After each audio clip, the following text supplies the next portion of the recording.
दोस्तों, भूत प्रेत जैसी अकल्पनीय चीजों का किसी सुनसान या डरावनी जगह पर होना कोई बड़ी बात नहीं है। हम अक्सर इस तरह की कहानियां सुनते आ रहे हैं, लेकिन तब क्या हो जब मंदिर जैसी जगहों पर ऐसे ऐसे रहस्यमय बातें निकलकर सामने आने लगे जिनके बारे में सुनकर किसी के भी होश उड़ जाए।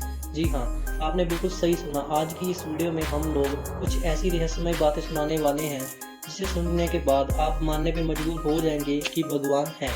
इसलिए वीडियो में इसी तरह एंड तक बने रहें। दोस्तों, न केवल भारत में बल्कि पूरी दुनिया में केदारनाथ मंदिर को सबसे मिस्टीरियस मंदिरों में से एक माना जाता है। केदारनाथ मंदिर भारत के उत्तराखंड राज्य के रुद्रप्रयाग नाम के जिले में स्थित है।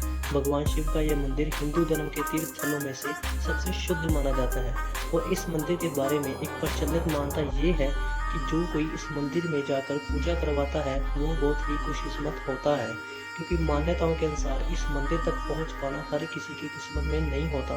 पर इनसे ज़्यादा रोचक बात यह है कि केदारनाथ मंदिर को कब, किसने और क्यों बनवाया था, इसके बारे में कोई नहीं जानता।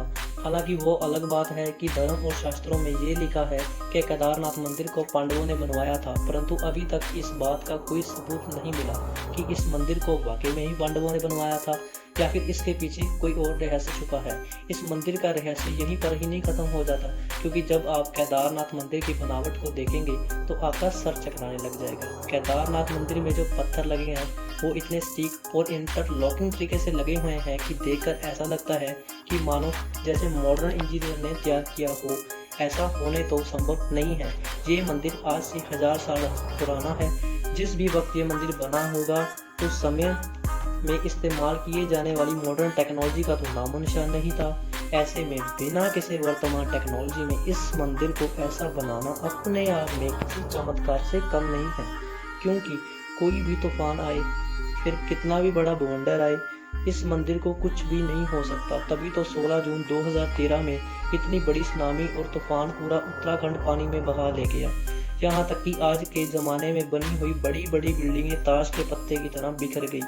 काफ़ी बिल्डिंगें पानी के साथ बह गई, लेकिन केदारनाथ मंदिर को आज तक नहीं आई। पूरा का पूरा मंदिर वैसा का वैसा खड़ा रहा। भले ही पानी का सैलाब मंदिर के अंदर तक पहुंच गया हो, जिसकी वजह से पूरा मंदिर पानी में डूब गया, लेकिन मंदिर में कुछ भी नहीं हुआ।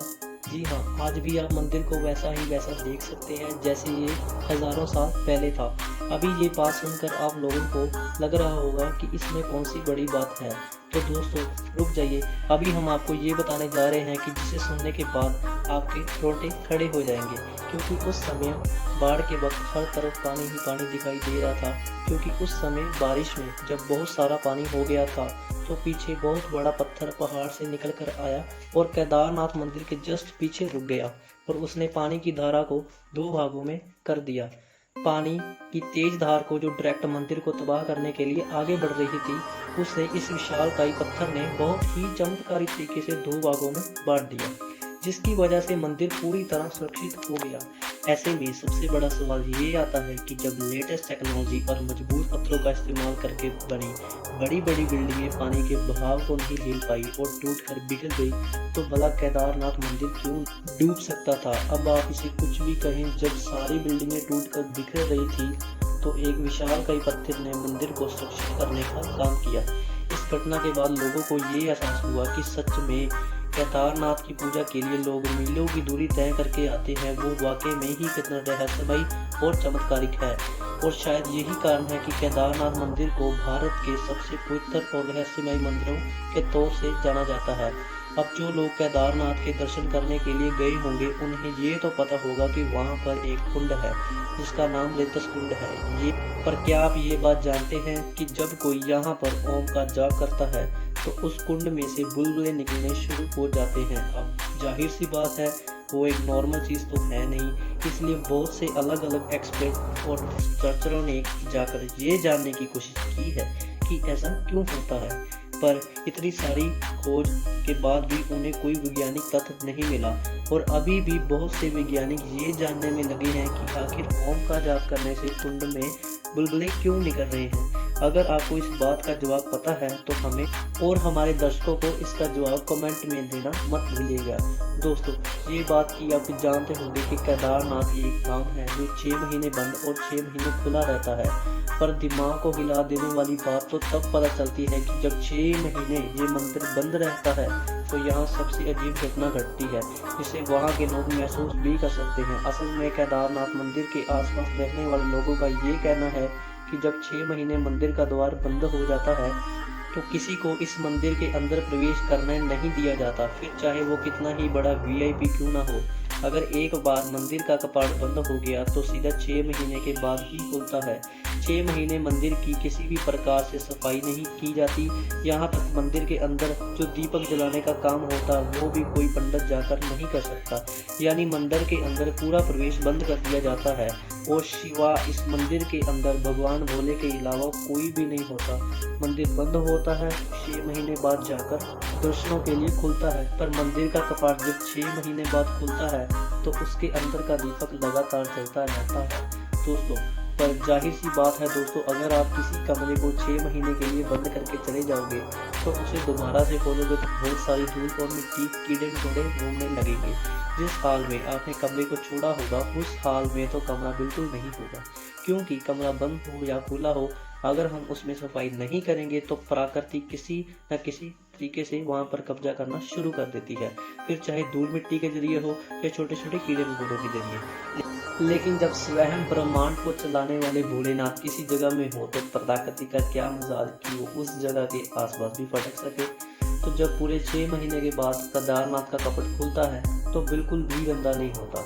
जिस स्थिति में पंडित ने कपाट को बंद किया होता है उसी स्थिति में कपाट को खोलने पर अंदर का मंदिर उसी स्थिति में मिलता है।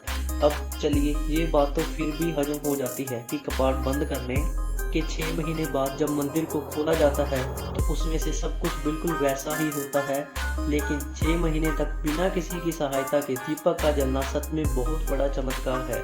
यहाँ तक कि लोगों की मानता ये है कि केदारनाथ ने इस मंदिर में 6 महीने इंसान भगवान शिव की आराधना करते हैं, लेकिन जब कपाट बंद हो जाता है तो उसके 6 महीने बाद दूसरे देवी देवता आकर भगवान की पूजा करते हैं और इस बात का सबूत जलता हुआ दीपक चीख चीख कर देता है।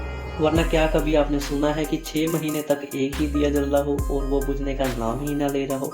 इस तरह का चमत्कार सिर्फ केदारनाथ में ही हो सकता है।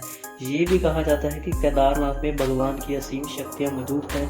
यही वजह है कि लोग केदारनाथ मंदिर को इतना ज्यादा पवित्र और रहस्यमय मानते हैं।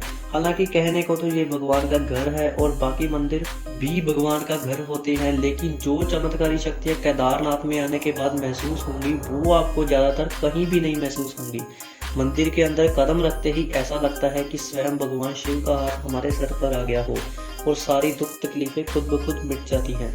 और हम ये बात सिर्फ इसलिए नहीं कह रहे हैं कि किसी धर्म विशेष का मंदिर है, सभी को इसमें होने वाले चमत्कारों पर विश्वास करना चाहिए। हम इसलिए कह रहे हैं कि इस मंदिर में होने वाले चमत्कार प्राकृतिक नियम से बिल्कुल अलग है, जो कि विज्ञान के दृष्टिकोण से भी काफी रोचक है।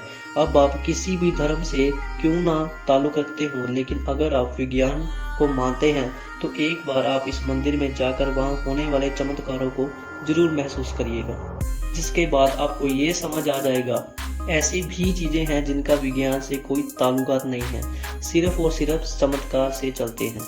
बाकी आप केदारनाथ में हो रहे चमत्कारों के बारे में क्या सोचते हैं कमेंट में जरूर बताइएगा।